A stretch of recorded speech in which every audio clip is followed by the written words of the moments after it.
ഇത് കിടിലൻ സാധനമേ വേറെയാണിത്. ഇത് നിങ്ങളീ പറഞ്ഞ ഈ മത്സ്യമല്ല, ഈ തോട്ടിലിങ്ങനെ പോയി കളിക്കുന്ന കണ്ണഞ്ചാത്തൻ്റെ കാര്യമല്ല ഋഷി ഇതിൽ പറഞ്ഞത്.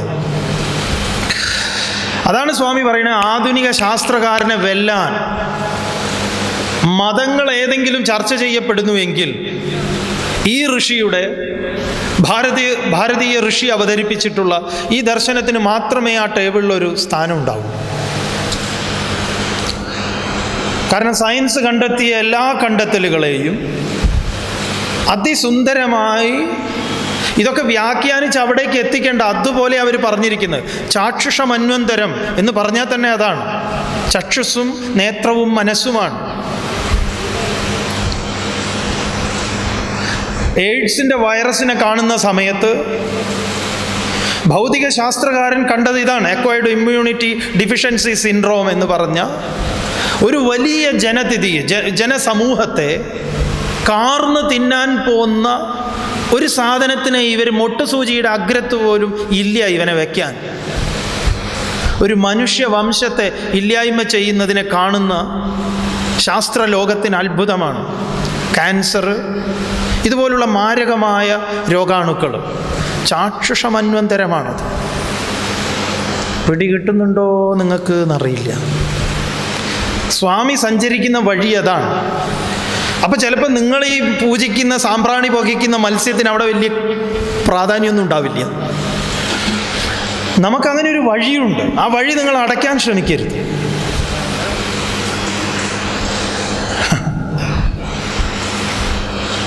ഇത് സാധനമേ വേറെയാണ്. ചിന്തിക്കൂ, നിങ്ങൾക്ക് ഉണ്ടെങ്കിൽ ഉള്ളിൽ.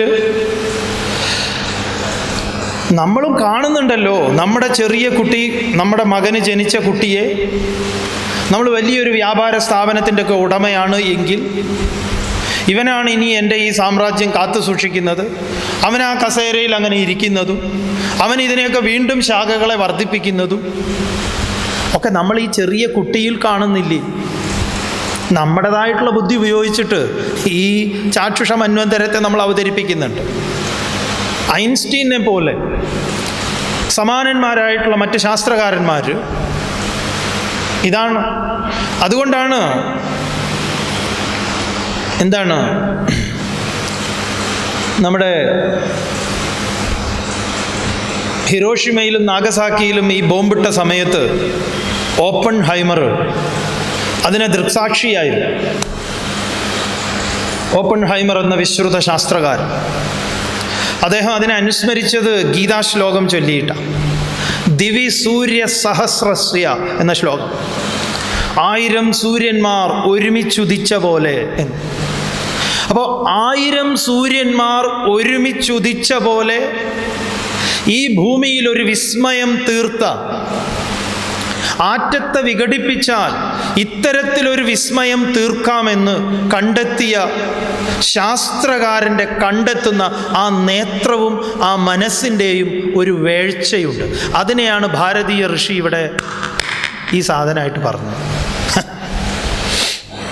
അതുകൊണ്ടാണ് ഇതിനെ ഈ കൈക്കുമ്പിളിൽ നിന്ന് വലുതാക്കി സമുദ്ര ആകാര രൂപിയാക്കിയത്. അതിന് നമ്മുടെ പ്രയോഗം തന്നെ അതാണ്. എന്ത്? അണോരണീയാൻ മഹതോ മഹീയാൻ, ഭാരതം അവതരിപ്പിച്ചതാണ്. അണുവിൻ്റെ അണു, മഹത്തിൻ്റെ മഹത്ത്, വലുതിൻ്റെ വലുത്, പരമാണുവിൻ്റെ പരമാണു, അതാണ് അണോഹോ അണു. ആറ്റമല്ല, ആറ്റത്തിൻ്റെ ആറ്റം.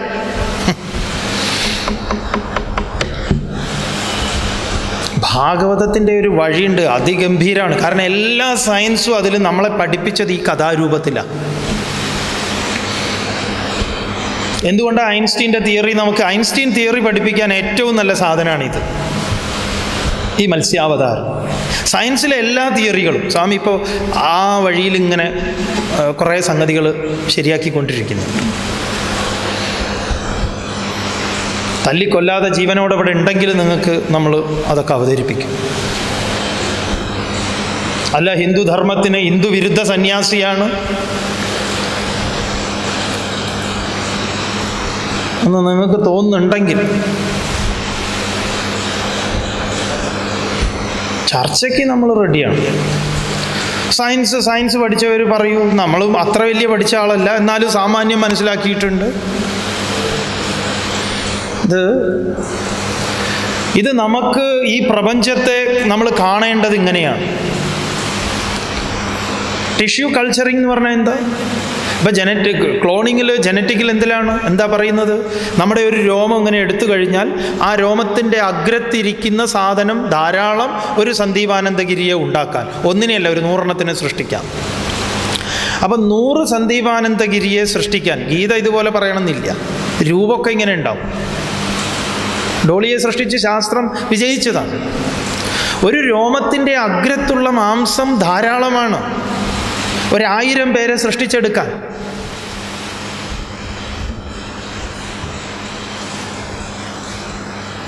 ഒരു വിഷമവുമില്ല.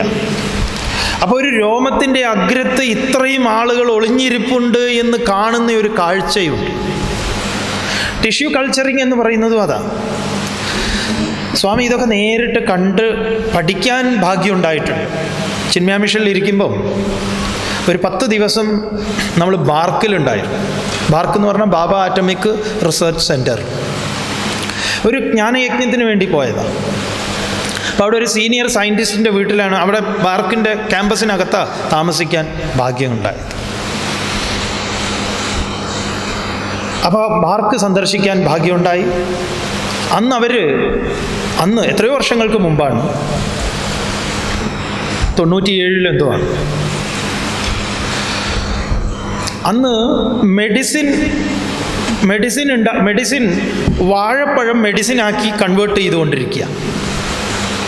അത് ഭൂമിയിൽ വെക്കാൻ ഗവൺമെൻറ് അധികാരം കൊടുത്തിട്ടില്ല. അതുകൊണ്ട് തന്നെ അതിനെ വലിയ വീപ്പക്കുറ്റികളിൽ നല്ല എയർ കണ്ടീഷൻ ചെയ്ത വലിയ ഹോളിനകത്ത് ഇങ്ങനെ അതിനെ ഗ്ലാസ് ചേമ്പറിനകത്ത് അതിങ്ങനെ വളരുകയാണ്. അപ്പോൾ അതെന്താണ്? മെഡിസിനാണ്. മരുന്ന് കഴിക്കുന്നതിന് പകരം ഈ പഴം കഴിച്ചാൽ മതി. ഈ പഴം നമ്മളല്ലാതെയൊക്കെ കഴിച്ചു കഴിഞ്ഞാൽ വിപരീത ഗുണം ഉണ്ടാവും. അപ്പോൾ നമ്മൾ കുറേ നേരം അവിടെ ഇങ്ങനെ ധരിച്ചിരുന്നു പോയി. നമ്മൾ ചോദിച്ചു, ഇതിനെ കഷ്ടകാലത്തിന് പുറത്ത് വെച്ച് കഴിഞ്ഞ് കിളികളൊക്കെ കഴിച്ചാൽ എന്താവും? അപ്പോഴാണ് പറഞ്ഞത്, ഇരുന്നിട്ട് ഇങ്ങനെയുള്ള വലിയ കുറേ ചോദ്യങ്ങൾ നമ്മുടെ മുന്നിലുണ്ട്. അതുകൊണ്ട് തന്നെ ഇതൊരു തരത്തിലും ഇത് പ്ലാൻ ചെയ്യാൻ പറ്റില്ല. എന്നിട്ട് അദ്ദേഹം പറയുകയാണ്, ഇനിയുള്ള വാർ എന്ന് പറയുന്നത് ഇത്തരം ഇൻ്റലക്ച്വൽ വാറാണ്. ഇത്തരം സാധനങ്ങളെ ഉണ്ടാക്കുകയും അതിനെ ഓരോ രാജ്യങ്ങളിലേക്ക് പതുക്കെ കടത്തിവിടുകയും ചെയ്യുക. എന്തുകൊണ്ടാണ് ഓസ്ട്രേലിയ, അമേരിക്കയൊക്കെ ഒരു സാധനവും അങ്ങോട്ടേക്ക് അനുവദിക്കില്ലല്ലോ? പ്ലാന്റ് എന്ന് പറയുന്നതിൻ്റെ ഒരു സാധനവും അവരനുവദിക്കില്ല. എന്തുകൊണ്ടാണ് ഓസ്ട്രേലിയ ഇത്ര സ്ട്രിക്റ്റ് ആയിട്ടിരിക്കുന്നത്? കാരണം അമേരിക്കൻ മിലിറ്ററിക്കും അമേരിക്കയിലെ വലിയ വിദ്വാന്മാർക്കൊക്കെ ഫുഡ് കൊടുക്കുന്നത്, ലോകത്തിലെ ഏറ്റവും റിച്ച് ആയിട്ടുള്ള ഈ ഫുഡ് പ്രോഡക്ട്സ് ഉത്പാദിപ്പിക്കുന്ന രാജ്യമാണ് ഓസ്ട്രേലിയ. വളരെ അലേർട്ടായിട്ടുള്ള ഒരു കൺട്രിയാണ്. ഒരു മരത്തിൻ്റെ ഒരു കഷ്ണം അങ്ങോട്ടേക്ക് അനുവദിക്കില്ല, കൊണ്ടുപോകാൻ സമ്മതിക്കില്ല. നമ്മുടെ വല്ല മയിൽപ്പീലിയോ എന്തെങ്കിലുമൊക്കെ പുസ്തകത്തിൻ്റെ ഇടയിലോ ഒക്കെ ഉണ്ടെങ്കിൽ പിടിക്കും. ഒരു സാധനവും അവർ അനുവദിക്കില്ല അങ്ങോട്ട്. കാരണം എന്താണ്? നമ്മുടെ നാട്ടിൽ കുളവാഴ വന്നത് ഇത്തരത്തിൽ ആസൂത്രിതമായിട്ടുള്ള കൃഷിയെ നശിപ്പിക്കാൻ, കുട്ടനാടിനെ നശിപ്പിക്കാൻ വേണ്ടിയിട്ട് രൂപപ്പെടുത്തിയതാണെന്ന് പറയുന്നു. മണ്ടരി അത്തരത്തിലുള്ളതാണെന്ന് പറയുന്നു. അപ്പോൾ പറഞ്ഞു വരുന്നത് ഇത്തരത്തിൽ ഇതിൻ്റെ സാധ്യതകളാണ് ഇതൊക്കെ. അപ്പോൾ അവർ എന്താണ്, ടിഷ്യൂ കൾച്ചർ അവിടെ വെച്ചാണ് നമ്മൾ കണ്ടത്. വാഴയുടെ വേരിൻ്റെ ഒരു അഗ്രത്തിൽ നിന്ന് ഒരു പൊടിയെടുത്ത് ഈ പഞ്ഞിക്കകത്ത് ഇങ്ങനെ വെച്ച്, പഞ്ഞിയിൽ വെച്ച് അതിങ്ങനെ ഒരു പ്രത്യേക വിധത്തിൽ ഇങ്ങനെ കുറച്ച് അങ്ങനെ clockwise anticlockwise ആയിട്ട് ഇങ്ങനെ പകുതിയായിട്ട് ഇങ്ങനെ കറങ്ങിക്കൊണ്ടിരിക്കുക അങ്ങോട്ടും ഇങ്ങോട്ടും, ഇങ്ങനെ ഓരോരോ ടെസ്റ്റ് ട്യൂബിലായിട്ട്. അപ്പോൾ അതൊക്കെ ഓരോരോ ദിവസങ്ങൾ കഴിഞ്ഞിട്ടുള്ള. അപ്പം ഒരു സ്ഥലത്തുണ്ട് അതൊക്കെ ഇങ്ങനെ മുള പൊട്ടി ചെറുതായിട്ട് ഇങ്ങനെ പൊടിയായിട്ട് വന്നിട്ടുണ്ട്. അപ്പോൾ ഒരു എന്താ പറയുക, സൂചിയുടെ അഗ്രത്തെടുക്കാവുന്നതിൽ നിന്ന് 1000 വാഴകളെ ഉണ്ടാക്കാം. ഇങ്ങനെ ഓരോന്നും ടിഷ്യൂ കൾച്ചർ എന്ന് പറഞ്ഞാൽ അതാണ്. അപ്പോൾ ഈ ടിഷ്യൂ കൾച്ചറൊക്കെ കൾച്ചർ ചെയ്യുന്നവൻ്റെ അവൻ അതിൽ കാണുന്നു അതിൻ്റെ 10 മടങ്ങ്. അതൊരു കാഴ്ചയാണ്, സാധ്യതയാണ്. സാധ്യതകളെ ആവിഷ്കരിക്കും. ആ അനന്തമായ സാധ്യതയെ, പ്രപഞ്ചത്തിൻ്റെ തന്നെ എല്ലാറ്റിനെയും ഈ വലിയ ഇതിൽ കാണുന്നു. അതാണ് മത്സ്യാവതാരത്തിൻ്റെ രഹസ്യം. ഇതൊക്കെ വളരെ കൂടുതൽ പറയാനുള്ളതാണ്. സ്വാമിക്ക് സമയം അനുവദിക്കുന്നില്ല എന്നുള്ള വലിയൊരു പ്രശ്നമുള്ളത് കൊണ്ട് നമ്മൾ വേഗത്തിൽ ഇനി ഓടിച്ചു വിടുന്നു. സുരാസുരാണാം ഉദതിം മധ്നതാം മന്ദരാചലം ദദ്രേ കമടരൂപേണ പൃഷ്ഠ ഏകാദശേ വിഭു. 11ാമത് കമടം. എന്തിനാണ് കമടം? ആമ, ഭാരം താങ്ങുന്നതിന്. ഈ മന്ദര പർവ്വതത്തെ ഈ കടയുന്ന സമയത്ത് എന്തിന്? അമൃത് കടയുന്നത്. ഗൃഹസ്ഥാശ്രമം എന്ന് പറഞ്ഞാൽ ഒരു കടയൽ തന്നെയാണ്. വാസുകിയെ കയറാക്കി മന്ദരപർവ്വതത്തെ കടകോലാക്കി കടയുന്നത് പോലെയാണ് ഗൃഹസ്ഥനും തൻ്റെ ഗൃഹസ്ഥാശ്രമധർമ്മം കടച്ചിൽ തന്നെയാണ്. ഭാര്യ വീട്ടുകാരെ തലപിടിക്കാനും ഭർത്താവിൻ്റെ ആൾക്കാരെ വാല് പിടിക്കാനും ഏൽപ്പിച്ചിട്ട് ഈ കടച്ചിൽ തന്നെയാണ് നമ്മളും ചെയ്യുന്നത്. ഒരു കല്യാണം നടക്കാനും എന്തിനുമൊക്കെ ഈ കടച്ചിൽ തന്നെയാണ്, ഒരു കടയൽ തന്നെ. കടഞ്ഞാൽ കിട്ടുന്നത്, ആദ്യം കിട്ടുന്നത് എന്താ? കാളകൂടം തന്നെയാണ്. കാരണന്മാരുടെ അടുത്ത് നിന്നൊക്കെ വരിക ഇത് തന്നെയാണ്. പിന്നെ അവിടെയൊക്കെ ഈ കടകോൽ ഇടയ്ക്ക് അങ്ങോട്ട് താഴേക്ക് പോകും എന്ന് പറഞ്ഞാൽ ഇതിൻ്റെ ഒരു പിടിപെട്ടു പോകുമ്പം അപ്പോഴാണ് നമ്മൾ റെയിൽവേ ട്രാക്കിൻ്റെ അടുത്തും വിഷം കഴിക്കാനും കയറന്വേഷിക്കുന്നതും ഒക്കെ പോകുന്നത്. ഈ ഭാരങ്ങളെയൊക്കെ താങ്ങുന്ന, ഭാരത്തെ താങ്ങുന്ന ഒരു കൂർമ്മം. അതുകൊണ്ട് ആ കൂർമ്മത്തിൻ്റെ മുകളിൽ വിളക്ക് പ്രതിഷ്ഠിക്കുന്നത്. കൂർമ്മം അറിവിൻ്റെ പ്രതീകമായിട്ട് ഗീത അവതരിപ്പിക്കുന്നത്. കൂർമ്മോങ്കാനീവ സർവശ. എങ്ങനെയാണ് അർജുന കൂർമ്മം അതിൻ്റെ അംഗങ്ങളെ ഉൾവലിച്ച് അത് രക്ഷ നേടുന്നത്? അതുപോലെ അംഗങ്ങളെ ഉൾവലിക്കണം, ഇന്ദ്രിയങ്ങളെ ഉൾവലിക്കണം. അതാണ് വിളക്ക് അതിൻ്റെ മുകളിൽ പ്രതിഷ്ഠിച്ചിരിക്കുന്നത്. നമ്മളെ ഉൾവലിയേണ്ടതുണ്ട്. എവിടെ നിന്ന് ഉൾവലിയണം? ഈ വിഷയവികാര വിചാരങ്ങളിൽ. അപ്പം അതൊരു താങ്ങാണ്. ഇതൊന്നും ആഗമാപായിന അനിത്യാഹ, ഇതൊന്നും നിത്യമല്ല. എത്ര ഭാരം വരട്ടെ അത് താങ്ങാൻ പോകുന്ന ഒരു കമടം, ഒരു കൂർമ്മം നമ്മുടെ ഉള്ളിലുണ്ടാവും. ധാന്വന്തരം ദ്വാദശമം ത്രയോദശമേവച അപായത് സുരാനന്യാൻ മോഹിന്യാ മോഹയൻ സ്ത്രീയ. അടുത്തത് മോഹിനിയായിട്ട് ഭഗവാൻ അവതരിക്കുന്നു, ധന്വന്തരിയായിട്ടും. ധന്വന്തരി അമൃത് കലശമായിട്ട് എന്ന് പറഞ്ഞാൽ നമ്മളിവിടെ നേടിയെടുക്കുന്നതെല്ലാം തന്നെ അത്തരത്തിലുള്ളതാണ്. നമ്മൾ ഉത്പാദിപ്പിച്ച മരുന്നുകൾ എല്ലാം അങ്ങനെ നാം കടഞ്ഞെടുത്തതാണ്. പലതും കടഞ്ഞിട്ടാണ് നമുക്ക് കിട്ടിയിട്ടുള്ളത്. വൃക്ഷങ്ങളെയും അതിൽ വിത്തുകളെയും വേരുകളെയും എല്ലാം ഇലകളും മറ്റും ഒക്കെ കടഞ്ഞ് ഈ ഭൂമിയെ കടഞ്ഞ് പലതും കടഞ്ഞെടുത്തിട്ടുള്ളത്. ആ അമൃത് അങ്ങനെ കടഞ്ഞു കിട്ടുന്നത്.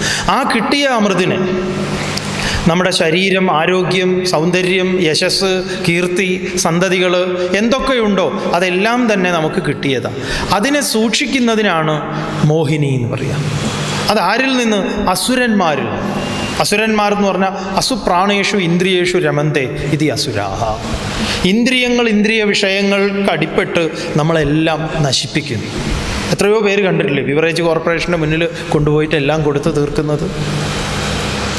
അപ്പോൾ എന്താണ്? അവരൊക്കെ അസുരന്മാർക്ക് അടിപ്പെട്ടവർ. അപ്പോൾ നമ്മളെ എല്ലാ സ്വത്തും നഷ്ടപ്പെടുന്നു. അവിടെ എന്ത് വേണം? ഒരു മോഹിനി വേണം. ഇതിനെയൊക്കെ മോഹിപ്പിച്ച് നിലക്കി നിർത്തി ദേവന്മാരെ അനുഭവിപ്പിക്കുന്ന ഒരു മോഹിനി നമുക്ക് നമ്മുടെ ഉള്ളിലുണ്ടാവണം. ഇത്രയും കർമ്മപ്രധാനങ്ങളായിട്ടുള്ള അവതാരങ്ങളാണ്. ഇപ്പം ജ്ഞാനപ്രധാനങ്ങളായിട്ടുള്ളത് ബ്രഹ്മചര്യത്തിൻ്റെ അടുത്ത ഘട്ടത്തിലെ കർമ്മത്തിൻ്റെ. ഇനിയുള്ളത് നിവൃത്തിയുടെ അവതാരങ്ങളാണ്. വേഗത്തിൽ കാണാം. ചതുർദശം നാരസിംഹം. ഇനി സ്വാമി ശ്ലോകം ചൊല്ലാതെ ഓരോരോ അവതാരങ്ങളെ പറയാം. ശ്ലോകം ചൊല്ലിയ സമയം പോകും. ശ്ലോകം നിങ്ങൾ നോക്കിയാൽ മതി. ചതുർദശം നാരസിംഹം. 14ാമത് നരസിംഹാവതാരം. എന്തിനായിട്ടാണ് നരസിംഹം അവതരിച്ചത്? ഹിരണ്യകശിപുവിനെ വധിക്കുന്നതിനായിട്ട്. ആരാണ് ഹിരണ്യകശിപു? ഹിരണ്യം എന്ന് പറഞ്ഞാൽ സ്വർണം എന്നാണ്. കശിപു എന്ന് പറഞ്ഞാൽ തലയിണ, കട്ടിൽ, മഞ്ചൽ, വിശ്രാന്തി കൊള്ളുന്ന സ്ഥലമാണ്. സ്വർണത്തിൽ വിശ്രാന്തി കൊള്ളുന്നവൻ ഹിരണ്യകശിപുവാണ്. സ്വർണത്തിൽ കണ്ണ് വെച്ചവൻ ഹിരണ്യാക്ഷനാണ്. അക്ഷി കണ്ണ്, ഹിരണ്യം സ്വർണം. അവനുണ്ടാക്കുന്ന ഓരോരോ ഏടാകൂടങ്ങളുണ്ട്. ഈ ഹിരണ്യകശിപു എന്താ ചെയ്യുന്നത്? നമ്മളൊക്കെ ചെയ്യുന്നത് അങ്ങനെ. ഈ ഹിരണ്യകശിപുകളാണ് ഇങ്ങനെ ചെയ്യുക. എന്താ അവർ ചെയ്യുന്നത്? വരം മേടിക്കാൻ ശ്രമിക്കും. എന്താ വരം? മനുഷ്യന്മാരാൽ കൊല്ലപ്പെടരുത്, മൃഗങ്ങളാൽ കൊല്ലപ്പെടരുത്. അകത്തുനിന്ന് കൊല്ലരുത്, പുറത്തുനിന്ന് കൊല്ലരുത്. തൻ്റെ മരണം അകത്തുനിന്നാവരുത്, പുറത്തുനിന്നാവരുത്. മുകളിൽ നിന്നാവരുത്, താഴെ നിന്നാവരുത്, ആയുധങ്ങളാലാവരുത്. എല്ലാ ലൂപ്പ് ഹോളുകളും അടയ്ക്കാൻ ശ്രമിക്കുന്നു. ആര്? ഹിരണ്യകശിപു. ഹിരണ്യാക്ഷനും അതാണ്. എവിടെയെങ്കിലും നാരായണായ നമ കേട്ടാൽ ഉടനെ അവനെ തട്ടിക്കോളാൻ ഓർഡർ കൊടുത്തിട്ടുണ്ട്. കുറേ ഗുണ്ടകളെ ഇറക്കിയിട്ടുണ്ട്.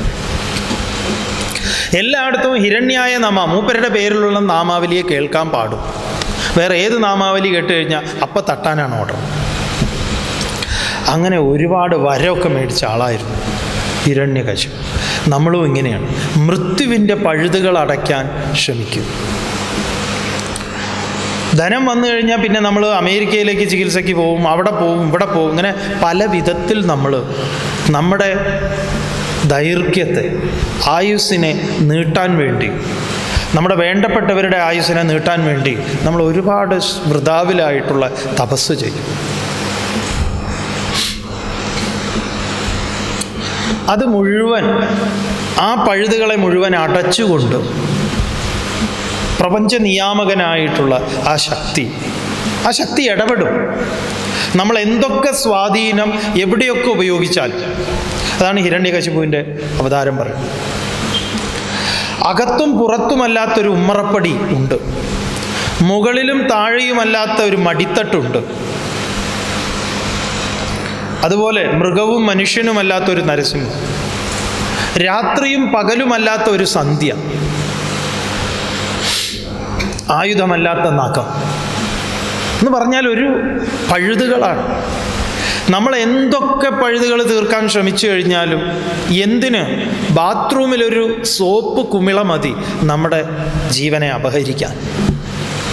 കാലിൽ ചവിട്ടി അത് വഴുതി ക്ലോസറ്റിൽ തലയിടിച്ച് അങ്ങനെ കിടക്കുക, കുളിക്കാൻ കയറിയതാ, ഒടുക്കത്തെ കുളിയ. എന്തിന്? പഴത്തൊലിയുടെ ഒരു മുഴുവൻ തൊലി വേണ്ട, ഒരു ചീള് മതി, അതിൽ ചവിട്ടിയതാ, തെന്നി അങ്ങോട്ട് പോയി. ഇറ്റാലിയൻ ടൈൽസൊക്കെ ഇട്ടുണ്ടാക്കിയ പുതിയ വീട് കൂടൽ കഴിഞ്ഞിട്ട് ഒരാഴ്ചയായിട്ടേ ഉള്ളൂ. ആരോ പഴം കഴിച്ച് അവിടെ ടേബിളിൽ വെച്ച് അത് അവിടുന്ന് എങ്ങനെയോ വീണു താഴേക്ക്. എന്തോ ഫോൺ വന്നപ്പോൾ വേഗത്തിൽ ഓടി അങ്ങോട്ട് പോയതാ, ചവിട്ടി ബും.